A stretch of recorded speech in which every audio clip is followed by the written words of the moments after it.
हमारे गुरुदेव के द्वारा जो हीलिंग प्रोसेस बनाए गए हैं, जैसे मुद्रा विज्ञान, हुंकाराविद हलीम, लामा फेरा, शाल्विक मंत्र रहस्य, तो इनमें जो हुंकाराविद हलीम है उसके विषय में आज आपको कुछ जानकारी देने जा रही हूँ। आप ध्यान पूर्वक सुने और अपने जीवन में इससे जो है लाभ उठाएं। तो पहला हम यहाँ ये बताते हैं कि ये जो हमारा हुंकाराविद हलीम हलीम होता है, ना कि हिलीम। कुछ लोगों ने इसको हिलीम करके बगलामुखी से जोड़ दिया है। अब क्या है कि बगलामुखी का जो बीज मंत्र है वो हिलीम है, इसलिए सबको क्या लगता है कि ये बगलामुखी की पावर है। वैसे तो देखिए, हम बताते हैं कि हमारे जो सिंबल्स हैं वो मंत्रों की पावर से बने हैं, लेकिन यहाँ हम जो मंत्र की पावर दे रहे हैं वो हमारी हलीम शब्द में जो है हिलीम की नहीं, यानी बगलामुखी की नहीं है। यहाँ हमारी जो है हिलीम और हलीम दोनों में अंतर है। हिलीम बगलामुखी का बीज मंत्र है और हलीम जो है अरबी भाषा का, यानी उर्दू भाषा का शब्द है जो हलीम है।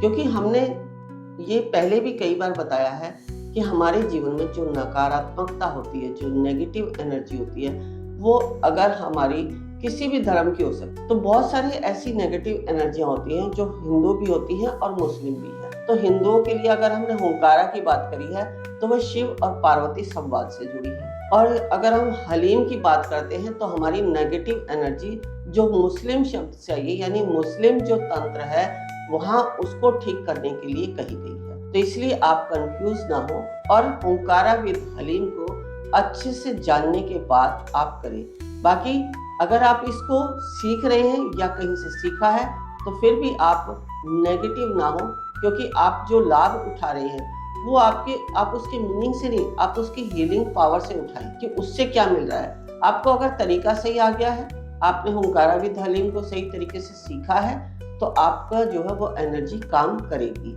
और करती भी रही होगी। जिन्होंने सीखा है उनको ये बात अच्छे से मालूम है। तो हमारा कहने का आज यही तात्पर्य है कि आप हलीम और हिलीम दोनों शब्दों में अंतर समझें। हुंकारा विद हलीम ये दो शब्द हैं जिनसे हमारा ये जो है कोर्स बना है। और हुंकारा विद हलीम हमारे जीवन में वैदिक मंत्र और मुस्लिम मंत्र दोनों से का समावेश है, जो हमारी दोनों तरह की एनर्जियों को क्लीन करता है। इसके बाद जब हमारे जीवन से ये नेगेटिव एनर्जी चली जाती है तो वह हमें दूरदृष्टि ज्ञान भी प्रदान करता है।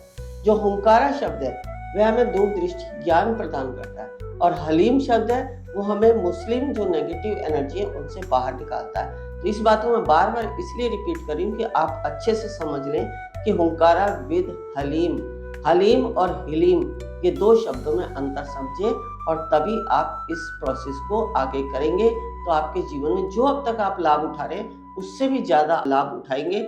और आगे भी यदि आप इस कोर्स को करते हैं तो आप इसका जो मीनिंग है उसको जानकर करेंगे तो आपको लाभ मिलेगा। क्योंकि हम बताते हैं कि यदि आपकी इंटेंशन स्ट्रांग है, आपको किसी चीज का मतलब मालूम है, तो आपके जो है भाव जुड़ते हैं, और जब भाव जुड़ते हैं तो आपको रिजल्ट भी प्राप्त होता है।